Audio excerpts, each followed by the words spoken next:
दोस्तों, न्यूजीलैंड के खिलाफ शुरू होने वाली वनडे सीरीज का पहला मैच अभी शुरू भी नहीं हुआ है, लेकिन उसके पहले ही माहौल ऐसा बन गया है मानो कोई बड़ा धमाका होने वाला हो। स्टेडियम के बाहर जोश चरम पर है और अंदर टीम इंडिया की प्लेइंग 11 देखकर तो क्रिकेट फैंस पूरी तरह दंग रह गए हैं, क्योंकि हेड कोच गौतम गंभीर ने पहले ही मैच के लिए ऐसी खतरनाक टीम चुनी है जिसकी कल्पना शायद ही किसी ने की होगी। गंभीर ने एक साथ 5 बड़े और हैरान कर देने वाले बदलाव करके यह साफ कर दिया है कि भारत इस सीरीज में पुरानी लय नहीं बल्कि बिल्कुल नए अंदाज में उतरने वाला है। बल्लेबाजी क्रम में किए गए फेरबदल के बाद ओपनिंग पार्टनर को लेकर भी बड़ा फैसला लिया गया है। वहीं गेंदबाजी में जिन चेहरों को मौका दिया गया है उन्हें देखकर लग रहा है कि टीम इंडिया शुरुआती 10 ओवर में ही न्यूजीलैंड को बैकफुट पर धकेलने की तैयारी में है। गंभीर की यह प्लानिंग जितनी दिलचस्प है उतनी ही अप्रत्याशित भी, और इसी वजह से भारतीय फैंस में उत्सुकता कई गुना बढ़ गई है कि आखिर टीम इंडिया किस नए टेम्पलेट पर मैदान में उतरेगी।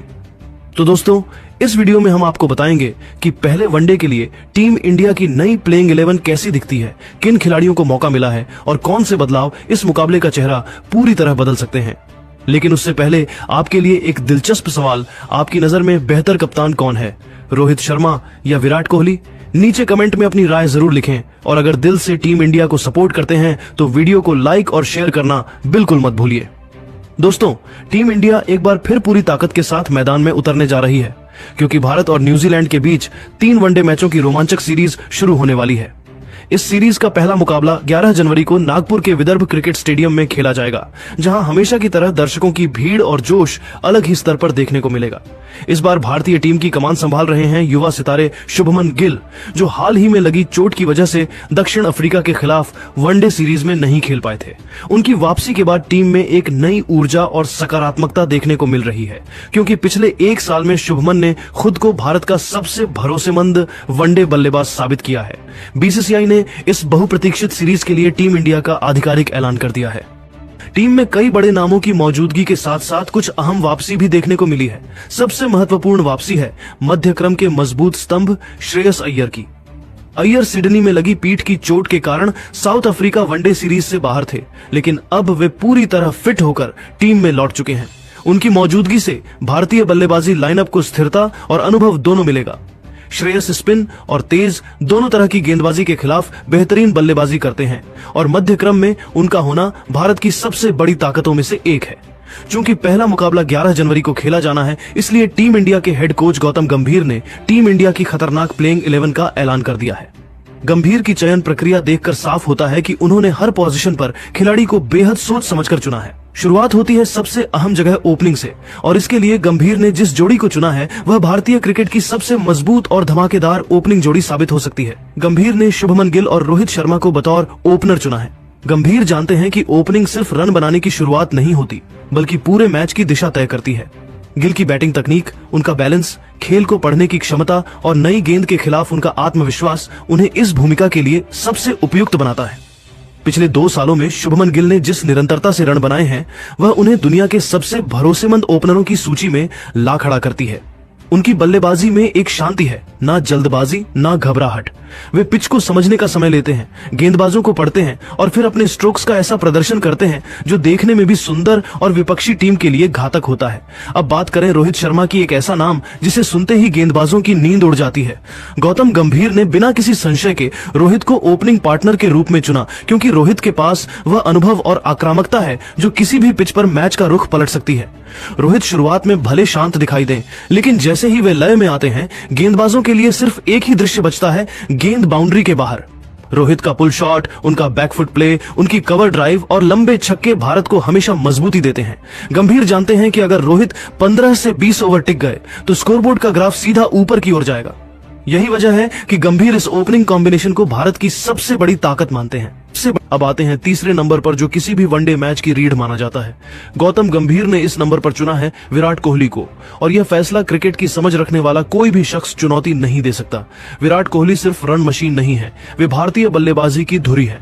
तीसरे नंबर पर बल्लेबाजी करते हुए कोहली ने दुनिया की हर टीम के खिलाफ मैच जिताने वाले प्रदर्शन किए हैं। गौतम गंभीर को अच्छी तरह पता है कि शुरुआती विकेट गिरने पर सबसे पहले कौन संभाल सकता है, कौन रन रेट को गिरने नहीं देता, कौन रन चेज में नाबाद रहकर मैच खत्म कर सकता है। जवाब हमेशा एक ही होता है, विराट कोहली। विराट के पास बड़े मैचों का अनुभव है, परिस्थिति को पढ़ने की ताकत है और सबसे महत्वपूर्ण जीत की भूख है। गंभीर ने विराट को तीसरे नंबर पर इसलिए रखा है कि भारत की पारी हमेशा किसी न किसी मजबूत कंधे पर टिकी रहे। न्यूजीलैंड के गेंदबाज कोहली की तकनीक जानते हैं, लेकिन उनकी मानसिक मजबूती और फिटनेस उन्हें और भी घातक बनाती है। चौथे नंबर की ओर बढ़े तो गौतम गंभीर का अगला चुनाव है श्रेयस अय्यर। श्रेयस की वापसी भारतीय टीम के लिए बेहद सकारात्मक संकेत है। वे स्पिन गेंदबाजों को खेलने में माहिर हैं और मिडिल ओवर्स में स्ट्राइक रोटेट करना उनकी सबसे बड़ी ताकत है। गौतम को अच्छी तरह पता है कि 15वें से 35वें ओवर तक मैच का असली संतुलन कायम करना कितना मुश्किल होता है। श्रेयस इस मुश्किल को आसान बना देते हैं। उनकी पारी बनाने की क्षमता, तेजी से रन जोड़ने की कला और अचानक गियर बदलने की आदत उन्हें टीम का एक महत्वपूर्ण हिस्सा बनाती है। श्रेयस अपनी क्लास के साथ साथ आक्रामकता भी दिखाते हैं। यही मिश्रण उन्हें चौथे नंबर के लिए परफेक्ट खिलाड़ी बनाता है। 5वें नंबर पर गौतम गंभीर ने चुना है केएल राहुल को। राहुल की बहुमुखी प्रतिभा उन्हें इस पोजीशन पर और भी उपयोगी बनाती है। वे विकेट कीपिंग भी करते हैं, मिडिल ऑर्डर में स्थिरता भी देते हैं और कभी कभी फिनिशर की भूमिका भी निभाते हैं। दबाव की परिस्थितियों में राहुल बेहद शांत रहते हैं। यह बात गौतम अच्छी तरह समझते हैं कि जब विकेट गिरने लगते हैं तो टीम को एक ऐसा बल्लेबाज चाहिए जो न सिर्फ रुककर खेले बल्कि सही मौके पर बड़े शॉट्स भी लगाए। राहुल वही खिलाड़ी हैं। पिछले कुछ सीजन में उन्होंने भारत के लिए कई मैच फिनिश किए हैं और उनका यह अनुभव न्यूजीलैंड के खिलाफ बेहद काम आएगा। छठे नंबर की बात करें तो गौतम ने यहां चुना है टीम इंडिया के सबसे भरोसेमंद ऑलराउंडर रविंद्र जडेजा को। जडेजा गेंद से भी मैच जिताते हैं, बल्ले से भी, और फील्डिंग में तो वे पूरी दुनिया के सर्वश्रेष्ठ खिलाड़ियों में से एक हैं। गंभीर जडेजा को इस पोजीशन पर इसलिए चाहते हैं क्योंकि जब मिडिल ऑर्डर में स्थिरता की जरूरत होती है, जडेजा अपनी समझदारी से पारी को संभालते हैं। और अगर आखिरी के ओवरों में तेज रफ्तार की जरूरत हो तो जडेजा बड़े शॉट्स लगाने में पीछे नहीं रहते। गेंदबाजी में उनकी सटीक लाइन लेंथ न्यूजीलैंड के बल्लेबाजों को रोक कर रख सकती है। 7वें नंबर पर गंभीर का फैसला है नीतीश कुमार रेड्डी, एक युवा ऑलराउंडर जिसमें तेजी से रन बनाने और गेंद से अतिरिक्त विकल्प देने की क्षमता है। गंभीर यह जानते हैं कि आधुनिक वनडे क्रिकेट में बैटिंग लाइनअप जितनी लंबी हो उतना टीम को फायदा मिलता है।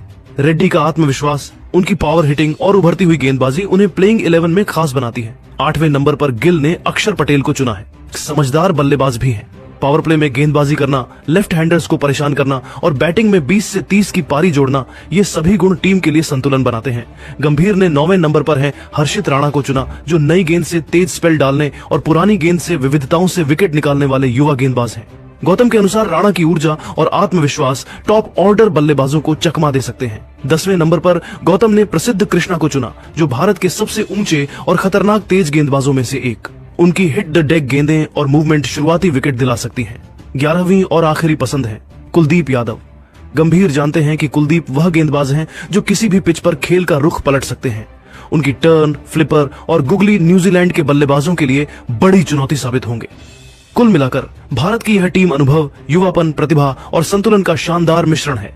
गौतम गंभीर अपनी कोचिंग में हर चुनौती को यादगार बनाना चाहेंगे, जबकि श्रेयस अय्यर की वापसी टीम को और मजबूती देगी।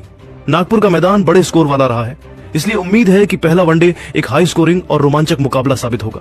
तो तैयार हो जाइए 11 जनवरी के इस बड़े मुकाबले के लिए, क्योंकि टीम इंडिया अपने नए कप्तान और पुरानी ताकत के साथ न्यूजीलैंड को चुनौती देने के लिए पूरी तरह